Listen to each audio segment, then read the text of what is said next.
수요 예배에 나오신 여러분 환영합니다. 오늘 저에게 주신 본문 말씀은 로마서 1장 17절 그리고 6장 3절에서 5절 말씀입니다. 같이 읽도록 하겠습니다. 짧으니까 시작.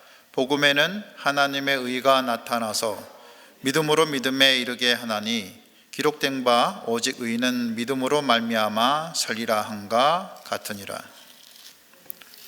무릇 그리스도 예수와 합하여 세례를 받은 우리는 그의 죽으심과 합하여 세례를 받은 줄을 알지 못하느냐. 그러므로 우리가 그의 죽으심과 합하여 세례를 받음으로 그와 함께 장사되었나니 이는 아버지의 영광으로 말미암아 그리스도를 죽은 자 가운데서 살리심과 같이 우리로 또한 새 생명 가운데에서 행하게 하려 함이라. 만일 우리가 그의 죽으심과 같은 모양으로 연합한 자가 되었으면 또한 그의 부활과 같은 모양으로 연합한 자도 되리라. 아멘.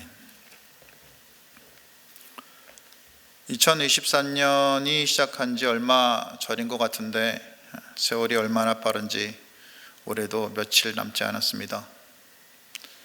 한 해를 돌아보며 좋은 일도 있었고 또 힘든 일도 있었지만 이 모든 것이 천천히 흐르는 강물 위를 떠내려가는 것처럼 우리 인생이 지나가고 있다는 생각을 해봅니다.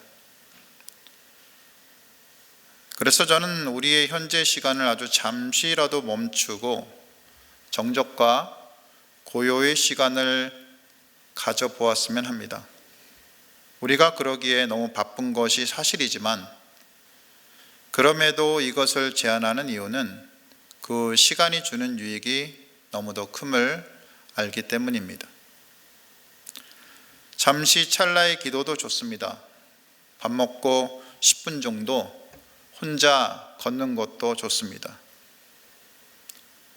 그 순간을 성령 안에 있다면 우리는 성령 안에서 우리를 점검하기에 충분한 시간을 가지는 것입니다. 어거스틴은 이런 머물러 있는 현재를 영원으로 나아가는 시간으로 그리고 구원에 이르는 시간으로 보았습니다. 영국의 시인이자 극작가이자 또한 기독교인인 T.S. 엘리엇이 있는데 T.S. 엘리엇은 그의 시 황무지에서 시간의 개념을 초월한 고요의 시간인 스틸 포인트를 말하며 다음과 같이 표현했습니다. 제가 한번 읽어보겠습니다. 변하는 세상 한가운데 고요의 지점에 육신도 아닌 것도 아닌 출발지도 종착지도 아닌 고요의 지점, 거기에 춤이 있다. 멈춤도 움직임도 아닌 고정된 것은 더욱 아닌 거기에 과거와 미래가 함께 모여든다. 이 시의 표현을 빌리면 우리가 살아가는 변하는 세상의 한가운데 우리가 가지는 이 고요의 시간인 스틸 포인트 안에 과거와 미래가 함께 모여드는 지점이 있고 또 거기에 영혼의 향연을 표현하는 춤이 있다는 겁니다. 그 고요의 시간이 영혼의 시간과 연결된다는 거죠. 쉽게 표현하면 성령 안에 우리가 고요의 시간을 가질 때 그 한 점과 같은 시간에 현재와 과거와 미래가 모이게 되고 이것은 영혼의 세계와 연결된다는 겁니다. 그러니 성령 안에서 잠시 멈춤의 시간을 가지는 것은 예수님 안에서 살아가는 우리가 가져야 할 정말 중요한 시간이라 할 것입니다. 저는 우리가 멈춤을 누리고 따뜻함을 볼 줄 알았으면 합니다. 이것은 영적으로도 그렇지만 일상생활에서도 우리가 그런 눈을 가졌으면 하는데요. 예를 들어 저는 시간이 되면 아내와 딸과 함께 버스를 타고 서울로 갑니다. 서울에 한가운데로 가서 북촌을 가는데요. 현재와 과거가 모여있고 아기자기하고 그 다음에 따뜻하고 그런 것을 저희가 느낄 수 있기 때문입니다. 우리 마음에 쉼과 멈춤을 주지요. 거리 악사의 연주와 간식거리도 좋습니다. 날씨 따뜻한 날 한번 가족과 함께 가보시기 바랍니다. 물론 좀 추워도 괜찮으시면 눈 내린 기와 지붕과 담벼락과 나무 가지 등을 볼 수 있으니까 또 다른 아름다운 모습을 지닌 겨울의 북촌 모습도 한번 가보셨으면 합니다. 눈 얘기를 하다 보니 떠오르는 꽃이 있는데요, 바로 1월의 탄생꽃인 스노우드랍, 철광화입니다. 눈풀꽃이라고도 불리는 이 꽃은 그 이름처럼 눈이 내리는 때 피어나는 꽃으로 그 강인한 생명력을 가진 꽃입니다. 또한 이 꽃은 아담과 하와가 에덴에서 쫓겨나서 추위에 떨고 있을 때 천사가 눈을 모두 이 꽃으로 바꿔 주었다는 전설을 가지고 있습니다. 그래서 그런지 이 꽃의 꽃말은 희망입니다. 2020년 노벨 문학상을 받은 루이스 글릭은 이 스노우드랍이라는 시에서 혹독한 겨울을 견디고 봄을 맞는 이 꽃의 은밀한 기쁨을 이렇게 노래합니다. 나 자신이 살아남으리라고 기대하지 않았다. 대지가 나를 내리 눌렀기에 내가 다시 깨어날 것이라고는 예상하지 못했다. 축축한 흙 속에서 내 몸이 다시 반응할 것이라곤, 그것을 느끼기라곤 그토록 긴 시간이 흐른 후 가장 이른 봄의 차가운 빛 속에서 다시 자신은 여는 봄을 기억해내면서. 얼마 전 로마서를 묵상하면서 어떻게 이렇게 작은 편지가 혹독한 겨울과도 같은 로만 가톨릭의 규리와 간섭을 깨고 설광화 같은 마틴 루터를 피어나게 하였는지, 어떻게 쌓인 눈처럼 굳어버린 영국의 종교계에 존 웨슬리 같은 설광화를 피우게 하였는지 궁금해졌습니다. 도대체 이 작은 로마서에 어떤 힘이 있었기에 그것이 가능했을까 하는 것이었죠. 당시 카톨릭에서 교회의 공식 가르침은 아주 분명했습니다. 죽을 때 곧바로 완전한 구원을 받을 만큼 의로운 사람은 아무도 없다는 겁니다. 그래서 살인죄 같은 큰 죄를 지어놓고 회개하지 않은 채 죽은 사람이라면 이런 죄를 지은 사람들은 당연히 지옥으로 간다고 믿었지만, 다른 대부분의 사람은 연옥에 간다고 믿었습니다. 연옥으로 간 사람들은 죽은 뒤 하늘에 들어가기 전에 연옥에서 자신이 저지른 모든 죄를 천천히 씻어내 완전히 깨끗해질 기회가 있다고 보았던 거죠. 그래서 대다수 사람들은 이런 사실을 생각하며 그들 자신이나 사랑하는 사람들이 좀 더 빨리 쉽게 이 과정을 통과해서 연옥을 벗어나기를 바랬던 겁니다. 연옥을 통과하는 길들 중 하나가 기도와 미사였는데, 사람들은 미사를 통해 연옥에서 고통을 당하는 사람들의 시간을 줄일 수 있다고 믿었고, 그래서 당시 로만 가톨릭에서는 연옥으로 인한 사업이 많이 발전했습니다. 그 중 하나가 돈으로 죄를 사할 수 있다는 면죄부입니다. 당시 교회는 공로가 많으면 천국에 곧장 갈 수 있다고 믿었는데, 그중 성인들 있죠? 성인들의 공로는 커서 그들이 이미 천국으로 갔어도 그 공로가 많이 남았고, 그 공로를 교회가 다 가지고 있다고 성도들에게 가르쳤습니다. 그리고 그 사람들이 돈을 내고 성인들의 남은 공로를 교회에서 사면 자신은 물론 사랑하는 가족들이 죄를 다 사해 줄 수 있었기 때문에 그들이 곧장 천국으로 갈 수 있다고 가르친 거죠. 이게 면죄부입니다. 그래서 사람들이 돈을 내고 면죄부를 많이 샀는데, 심지어 요한 테첼이란 사람은 주화가 돈통에 떨렁 떨어질 때 네 영혼은 연옥에서 벗어나서 천국으로 간다라고 선포를 했던 겁니다. 이런 상황을 루터가 지켜봤죠. 그래서 1517년에 비텐베르그 교회 문에 이 면죄부 문제를 논박한 95개 조의 태제 목록을 못 박았습니다.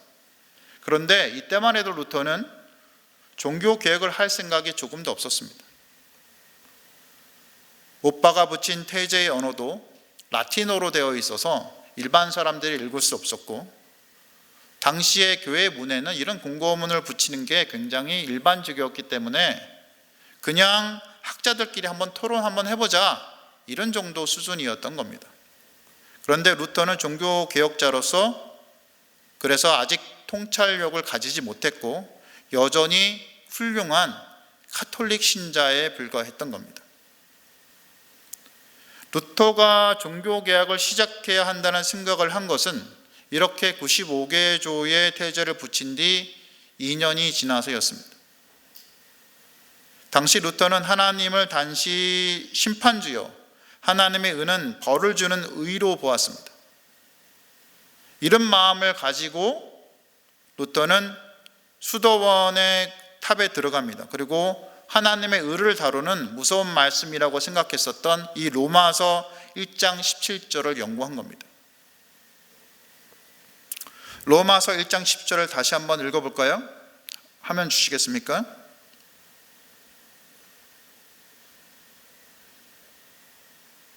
제가 그냥 읽을까요?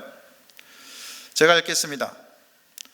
복음에는 하나님의 의가 나타나서 믿음으로 믿음에 이르게 하나니 기록된 바 오직 의는 믿음으로 말미암아 살리라 한가 같으니라. 루터는 이렇게 기록합니다. 이 말씀 꼭 그 안에서 하나님의 의가 나타나니 기록되었으되 의인은 믿음으로 말미암아 살리라는 말씀에 주목하게 되었다. 루터의 말입니다.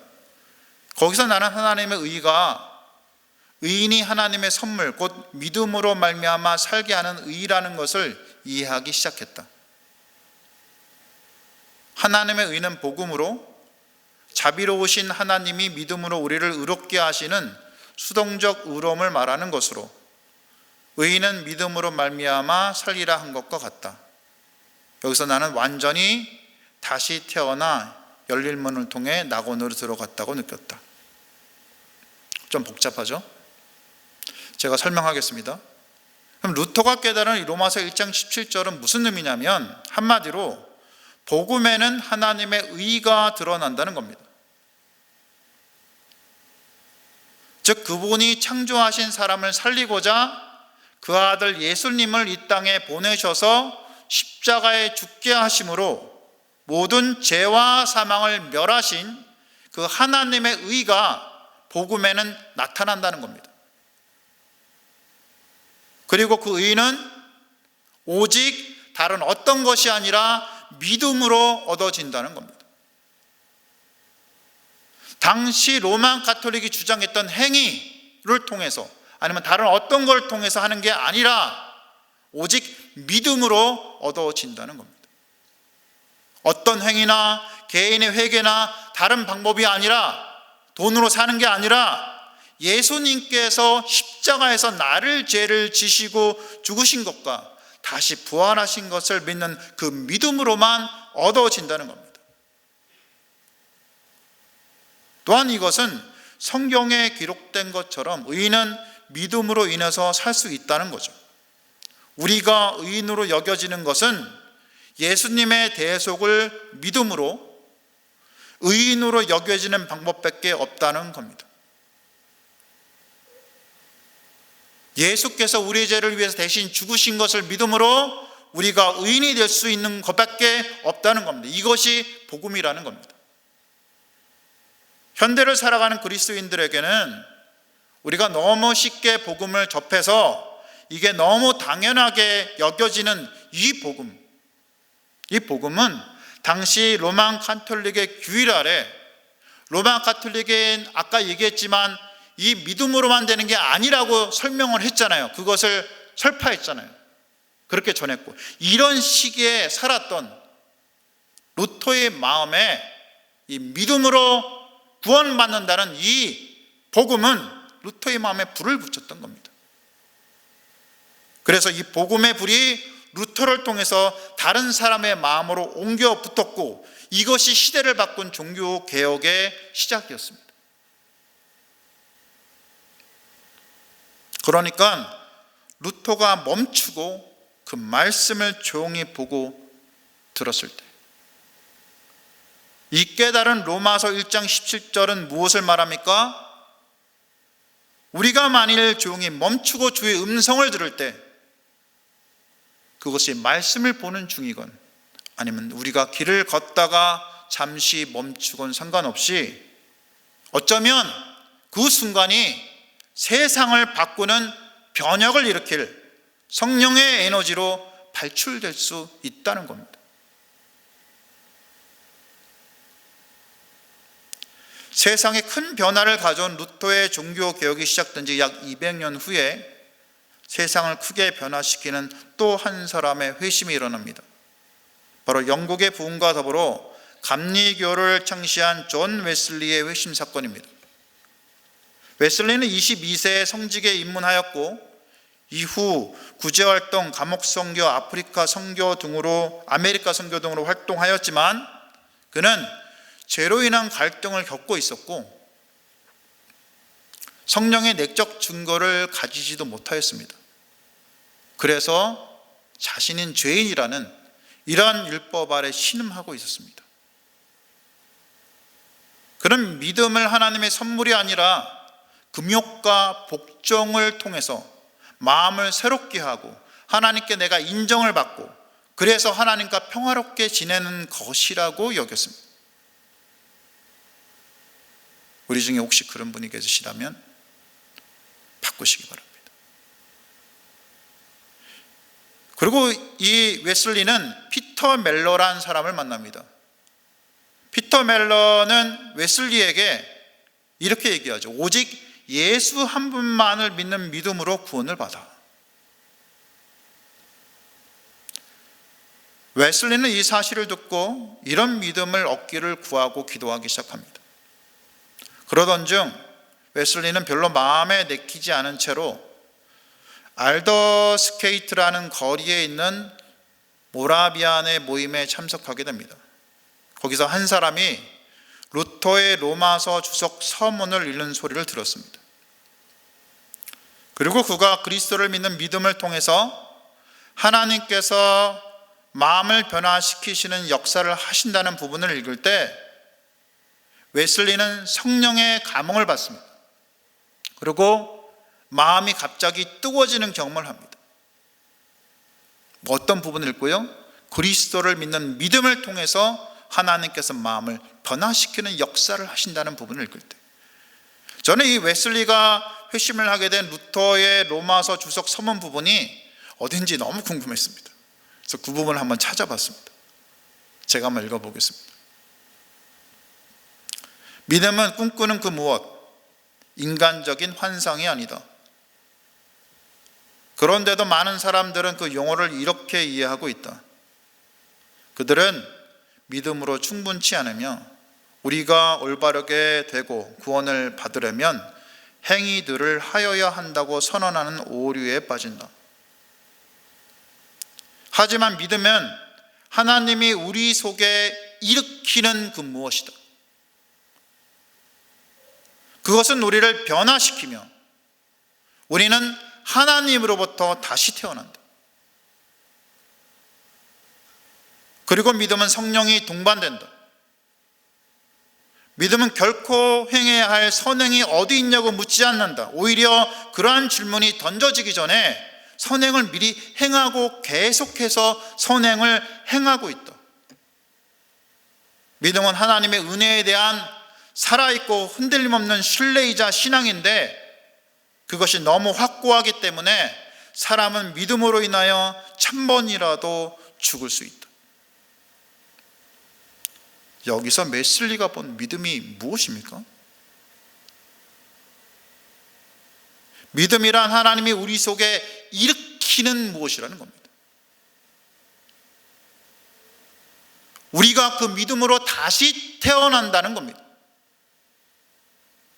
그 믿음이 있는 자에게는 성령이 임하신다는 겁니다. 그래서 그 믿는 자에게 행함이 동반되며 그 믿음으로도 우리가 살아가면서 심지어 순교도 각오한다는 겁니다. 웨슬리가 들은 내용은 복음의 핵심과도 같은 부분입니다. 이 부분은 로마서 6장에서 명확히 드러납니다. 로마서 6장 3절에서 5절을 같이 다시 한번 읽어보겠습니다. 화면 좀 띄워주십시오. 같이 읽어보겠습니다. 시작. 무릇 그리스도 예수와 합하여 세례를 받은 우리는 그의 죽으심과 합하여 세례를 받은 줄을 알지 못하느냐. 그러므로 우리가 그의 죽으심과 합하여 세례를 받음으로 그와 함께 장사되었나니 이는 아버지의 영광으로 말미암아 그리스도를 죽은 자 가운데서 살리신과 같이 우리로 또한 새 생명 가운데서 행하게 하려 함이라. 만일 우리가 그의 죽으심과 같은 모양으로 연합한 자가 되었으면 또한 그의 부활과 같은 모양으로 연합한 자도 되리라. 얼마 전에 저희 교회에서 세례식이 있었죠. 지난 24일에 있었습니다. 기억하시죠? 저희는 장로교회에서 하는 세례를 합니다. 장로교회에서 세례받는 사람들은 물에 들어가지 않고 머리에다가 이렇게 물을 바르고 세례식을 하죠. 하지만 원래 세례는 요단강에다 몸을 확 집어넣는 겁니다. 그죠? 그러니까 침례교회에서 하는 방식으로 온몸을 물에 담그는 게 정통입니다. 여기서 몸을 담그는 행위는 우리가 예수님을 주로 고백하면서 우리의 옛사람이 예수님과 함께 십자가에 죽었다는 의미입니다. 다시 한번 설명합니다. 굉장히 중요합니다. 여기서 몸을 담그는 행위는, 우리가 세례받을 때 몸을 담그는 행위는 우리가 예수님을 주로 고백하면서 우리의 옛사람이 예수님과 함께 십자가에 죽었다는 겁니다.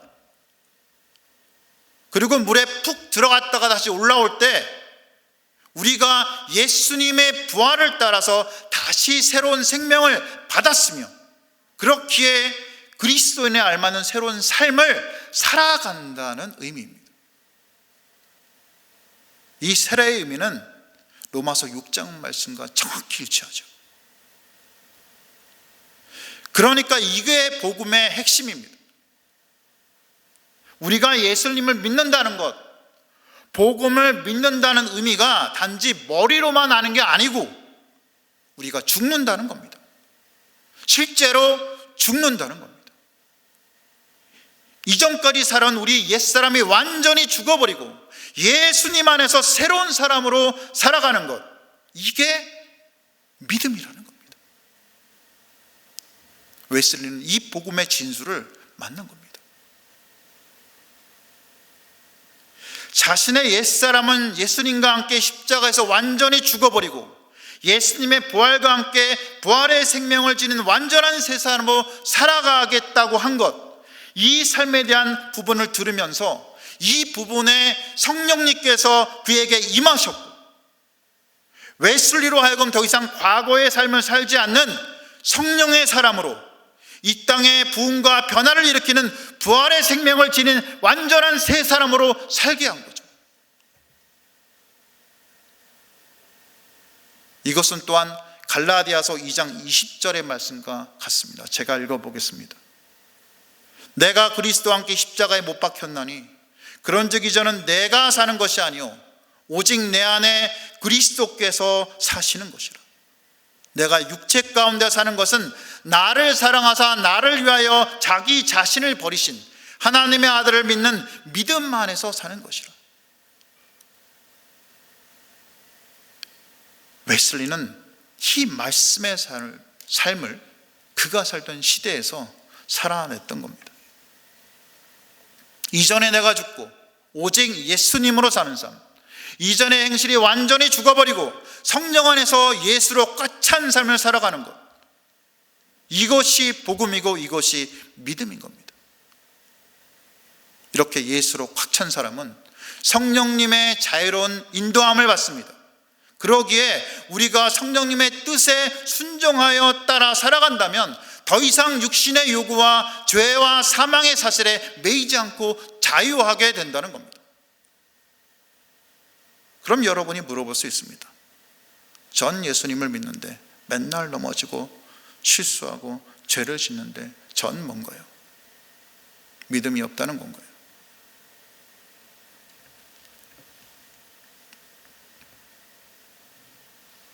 그러니까 이런 경우 믿음이 있을 수 있지만 엄밀히 말하면 예수님으로 충만하지 못한다고 볼 수 있습니다. 그러니까 예수님만으로 살지 못하고 세상의 것이 같이 있고 같이 구하고 있다는 겁니다. 그래서 사탄의 유혹에 넘어가기 쉽다는 겁니다. 심지어 우리 안에 성령님이 계신 것조차 모를 수 있습니다. 왜냐하면 계속 죄를 짓고 회개하지 않을 때 우리는 성령님의 인도하심에 무감각해지기 때문입니다. 이럴 경우에 우리는 우리의 내면의 기쁨을 잃어버리게 됩니다. 기도의 문이 막히기도 하고 감사가 사라지고 평강이 사라지고 구원의 축복을 누리지 못하는 상태가 되는 겁니다. 그러니까 내가 만약에 이 상태에 있다면, 스스로 그렇게 느낀다면 제발 하는 일을 잠시 멈추시기 바랍니다. 내 안에 여전히 계시는 예수님을 기억해내시기 바랍니다. 우리가 때때로 바쁜 시간의 흐름을 잠시 멈추고 그분의 음성을 들으려고 할 때 그분은 생명으로 우리에게 다가오시기 때문입니다. 자크 르클레르크 신부는 이렇게 말을 했습니다. 우리는 날마다 처리해야 할 일에 골몰하고 다른 이들과의 친교에서 소외되지 않기 위해 이런저런 정보를 수집하는 데 몰두하느라 세상에 가득 찬 하나님의 신비를 외면하고 삽니다.